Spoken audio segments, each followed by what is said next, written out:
السلام علیکم ناظرین کرام، شروع کرتی ہوں اللہ تعالیٰ کے بابرکت نام سے جو بڑا مہربان اور نہایت رحم والا ہے۔ حضرت خرقیل علیہ السلام حضرت موسیٰ کے بعد آئے۔ ان کو قرآن پاک میں ذوالکفل کے نام سے پکارا گیا ہے۔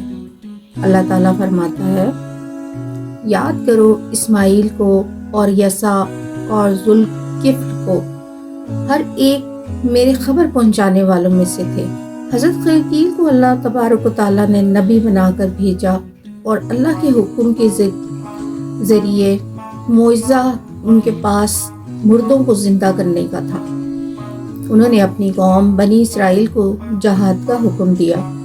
ان لوگوں نے مرنے کے خوف سے جہاد میں جانا قبول نہیں کیا۔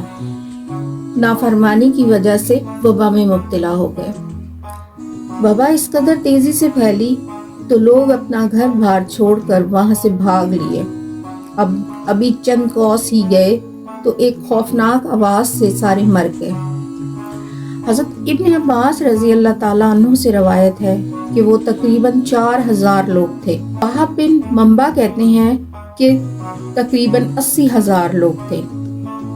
اتنی تعداد کو دفنانا مشکل کام تھا تو ان کے گردا گرد دیوار اٹھا دی گئی۔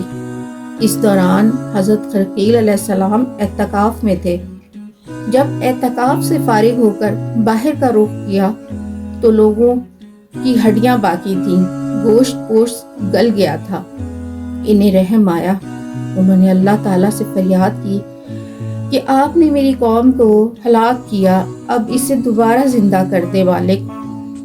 اللہ تعالیٰ فرماتا ہے کہ انہوں نے نافرمانی کی اس لیے ہلاک ہوئے، پھر اللہ کے حکم سے زندہ ہو گئے۔ کہا جاتا ہے کہ وہ لوگ پھر دوبارہ وہاں آباد ہو گئے، مگر ان کے اور ان کی نسل کے پسینے سے مردے کی بو آتی تھی۔ بعد میں ان لوگوں نے بت پرستی شروع کر دی۔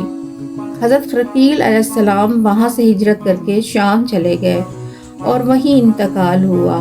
کوفہ میں ان کا مدفن ہے۔